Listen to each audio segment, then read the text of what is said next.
Hi everyone, my name is Chris Fong. I was at Google from 2006 to 2015. When I left to do a different startup, my thing that really worked, that to really spend more time was running the ex-Google community. It's now grown to over 30,000 members. As you can see, I'm wearing a key t-shirt. Oh, the other way around, a key t-shirt. We essentially wanted to make it more easy for everyone around the world to meet each other.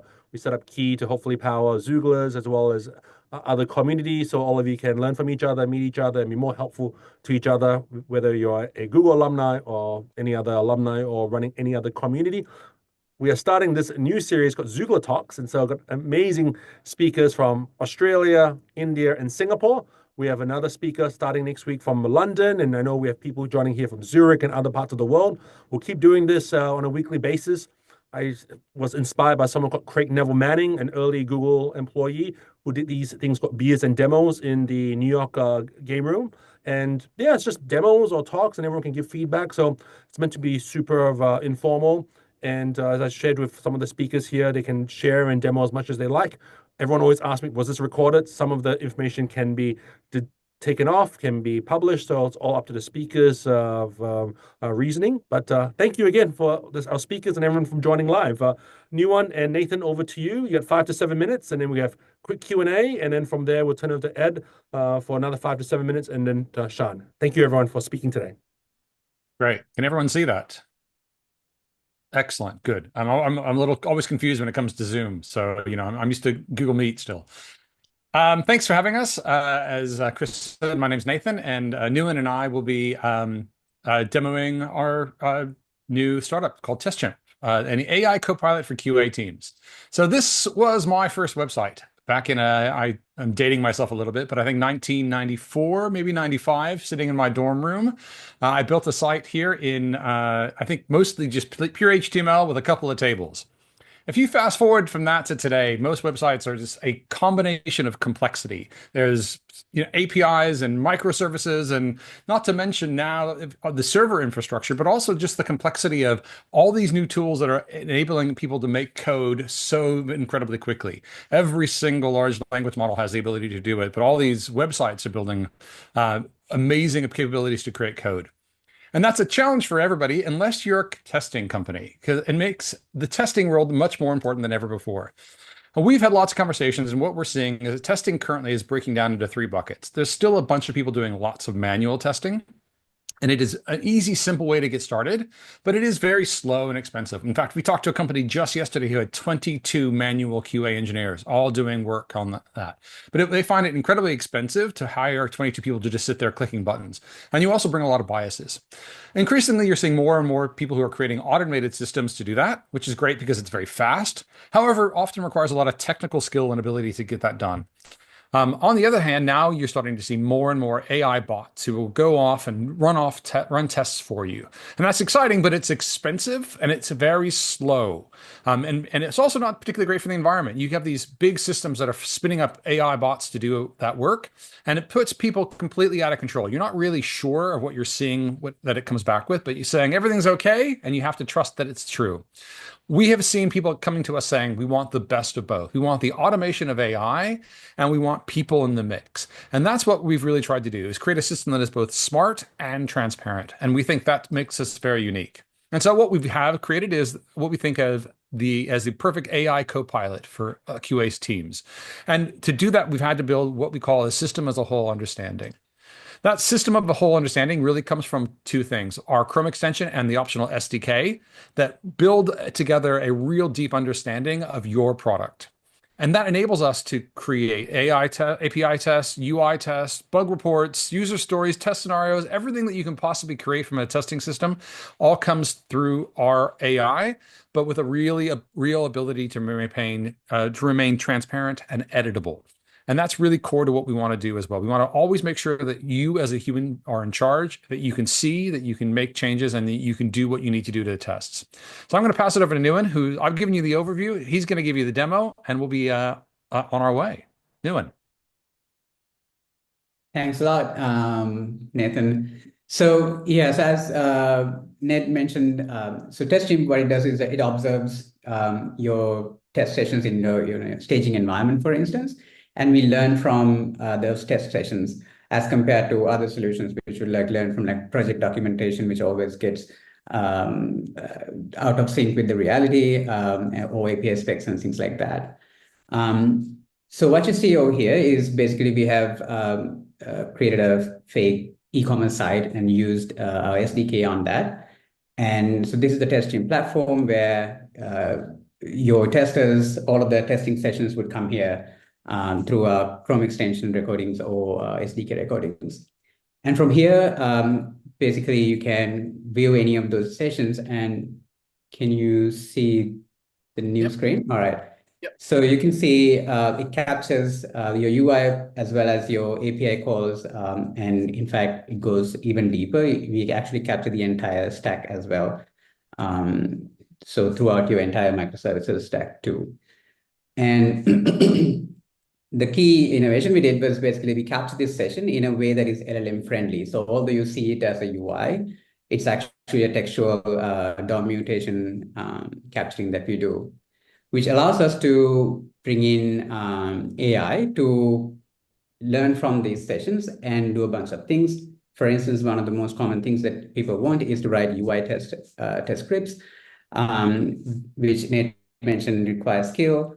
But an AI can then can analyze these sessions and come up with those scripts. So you can see that we are creating scripts with plain English, as well as each is corresponding to a specific code as well.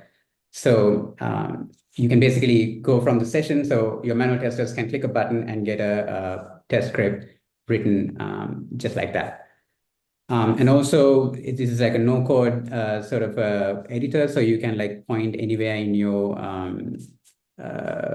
session and say, okay, I want this button to be assert that this is visible, and it will come up with code units that would implement that without you having to know how to write those codes. So, so that's on a UI test creation. Some of the other common things is like you would run into an issue while creating doing a test, and you would want to write a bug report about that. And this is actually already written. We remove that, and you can ask the AI to write the bug report where it will go through the session, and it'll, now you can see it comes up with the steps to reproduce the issue, and then it can come up with like observed behavior, expected behavior, and even like do root cause analysis, because we have the full stack visibility into how your entire system works. So now it's going through identification of root causes. So you can see it comes up with, okay, we saw an error message saying this, the expected behavior is this. And it also goes through the full stack to identify the root cause and even comes up with that as well. So you can just copy paste this into Jira, and your developers and QAs can collaborate in resolving that. We also have like creating API tests and things like that as well. But basically the idea is that you simply install a SDK, keep testing your manual tests, and we come in with AI agent, which takes up authoring UI tests and API tests for your system.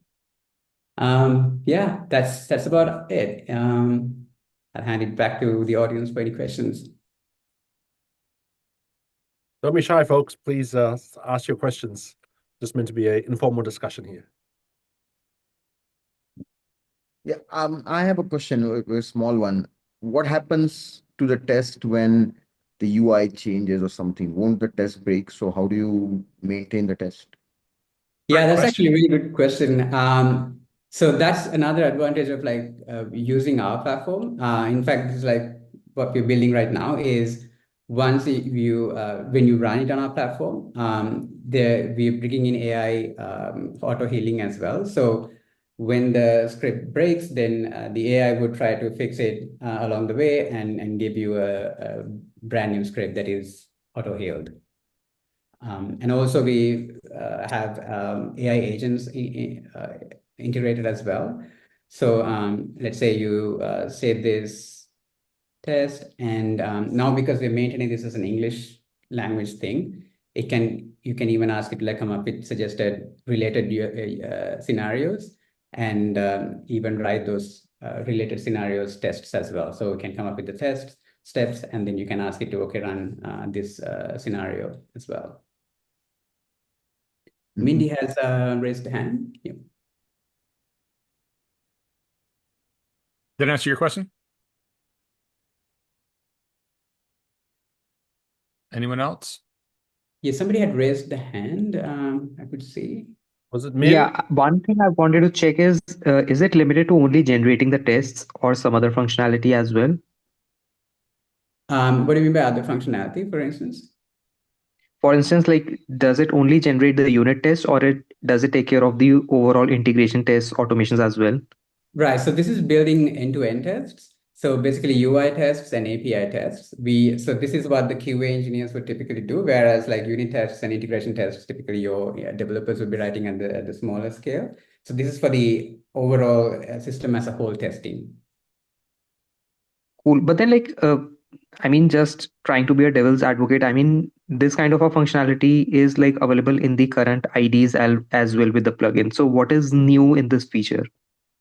So currently in the IDEs, you would probably be generating not end-to-end tests, but unit tests and integration tests, where like Podium, for instance, would be like a co-pilot. So the problem with unit, so if you look at like LLM applications, they work at the smaller scale, so not at the product as a whole. So if you were to test the product as a whole, imagine like testing Amazon website, you can't do it at the IDE because you'd be like coding one particular cart page or something like that. This is your entire user journey you have to test. So the input cannot be a small function or like a file. The input is basically your entire user journey. So what this does is like you're currently doing it with manual testing, where your testers would go through the user journey. So the input is that session, that user journey that the user went through, from which we create the end-to-end test in Playwright or Cypress and so on.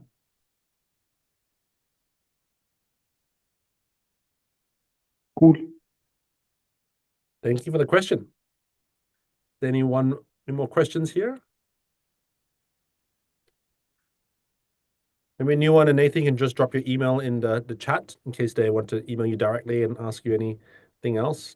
We'll also share it on the Xoogler app as well, but people may want to just email Yep. you. I'll put those in. And please give us any feedback on the presentation as well, what you thought worked and didn't work. We're pretty new to all this, so any feedback is always appreciated. And you're trying to find more users, feedback, or how can the Xoogler community be helpful to you right now?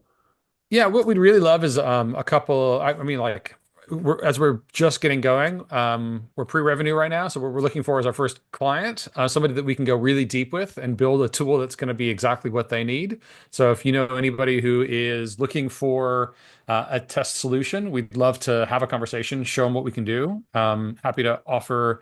We've got a free month right now, but if for any Xoogler, I think we can probably give you an extra month or two free as well, just to get everything going and get started. But we'd love to have that first customer come from the Xoogler community. And the ideal customer you have, is it how large and how small? Our ICP right now is companies around 10 to 50 employees. Often that's when they start to feel the pain and need for test automation. And after they've gone through a period of manual testing being enough, and now they're complex code and enough people making changes that they need some assistance. So that's generally where we find our fit. Awesome. Thank you, Nuwan and Nathan, for going first.